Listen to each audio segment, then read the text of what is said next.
Hi folks, Donna Bob here. We're back in Vembre Park and I'm bringing you the first of the 1.1 animals to make it into the park. It's Ceolophysis time. I'm pretty excited about this. It's nice to have some new small dinosaurs for the park, and Ceolophysis is one of the smallest, so let's take a little bit of tour. But first we're going to start in the beginning of the park and take you through some of the guest amenities that I've got set up, which is fortunate since 1.1 has a lot of guest needs now. That little gate off to the side there is a private area to the nursery. Ahead, as we go around that little water feature, you see an information building. This is nominal right now.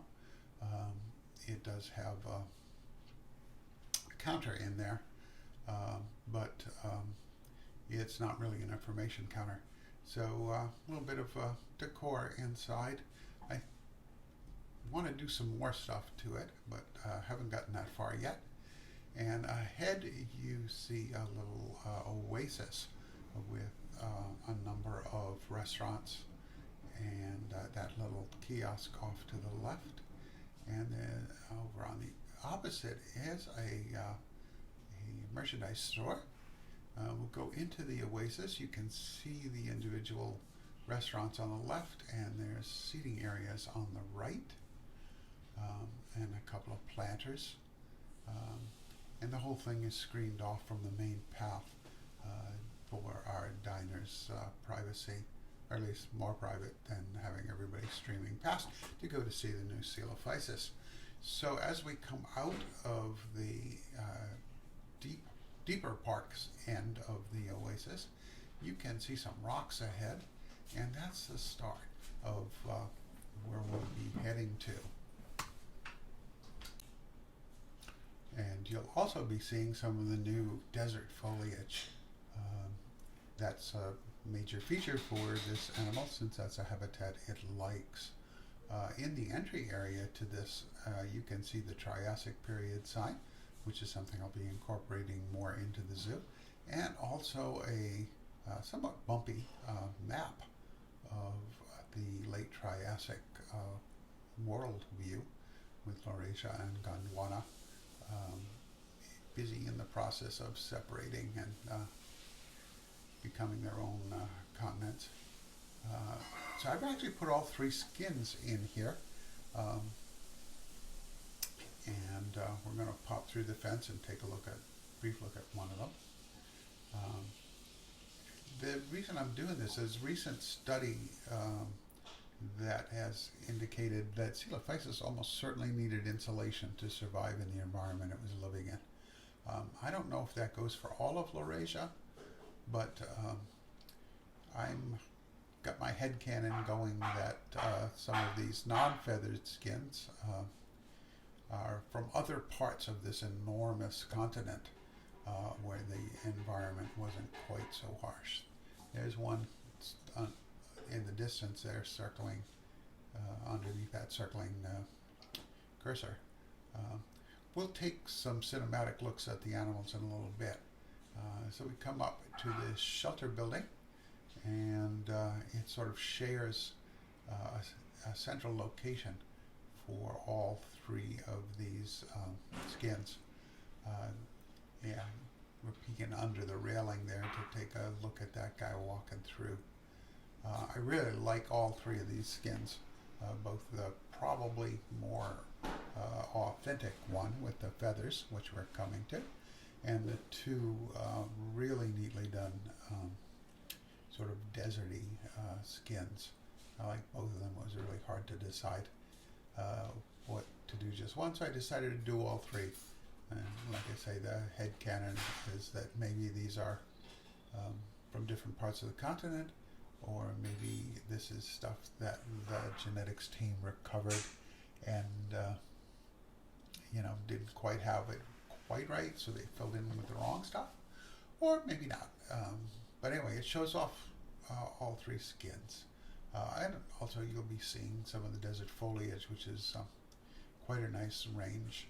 Not all of the plants are in these three habitats. I wasn't quite going full botany. And in the back there, you can see a little currently not functional keeper's hut with the rope to keep the guests out, and also some of the building pieces from this update. And our guests can look out across the river there. That's the Dinocurus habitat in the center, all the way out there. A little hard to see the animals. And that's the Asia area there to the right. So we're gonna take a little peek into this habitat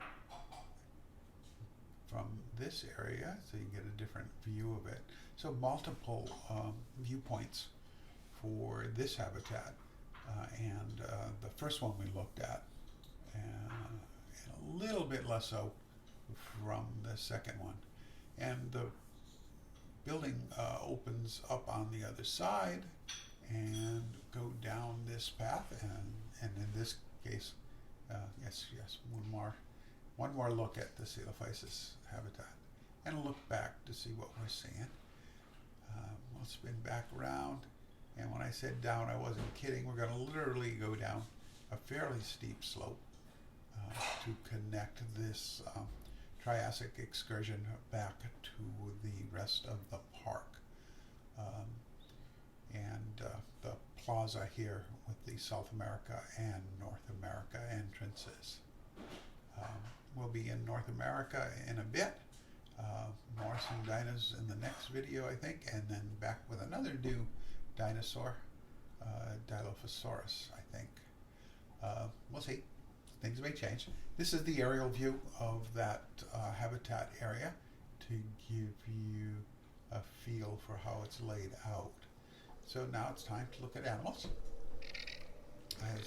Ceolophysis has kind of silly little tail chasing animation that you just saw there. Right now in the game, these guys are very much escape artists. They're getting in and out of their habitats pretty regularly, even though they nominally have the kind of fencing they need. Not quite sure what's going on there, but it seems to be related to how much they run and where they end up. Also, possibly getting stuck somewhere in between saving the game and bringing it back up. See the termite mine in the back there that this guy just exited. He walks across, gives a little call, and heads up out of the pond after, I guess, shoveling up one last gulp of water. These are speedy little guys. I don't remember if I caught one running in some of these videos. They walk through plants, which really wouldn't be the case for something this size compared to the size of the plants. But it's apparently the programming is just really complicated to do that, and give you a lot of headaches as a game player, and making sure your animals have enough extra space in their habitats to fulfill their requirements when you take out all the plant spaces. I think I can live with a little bit of phasing of plants and not have to worry about those kind of headaches. So we've jumped over to the second habitat in the under skin. Yeah, they're pretty far away, so you're not getting a good close-up of a lot of the skins in this video. But you'll be seeing Ceolophysis in almost all my parks. So you'll get more chances to see them if you come back and see some other of the videos. And here goes the escape artist thing. Watch this guy start to run, and then, oh, he's up on the roof. There he is. Oh, he's got a buddy up there too. They've been doing this a lot. And he's going to look around a little bit. Roof's a pretty good environment for him, so he's going to run up to the top and take a nap, and it'll be time to for him to close out, and time for Dino Bob as well. If you like this video, you know what to do. And I'll see you all in another video soon. Have good holidays, and Dino Bob signing out. You all be kind to each other out there.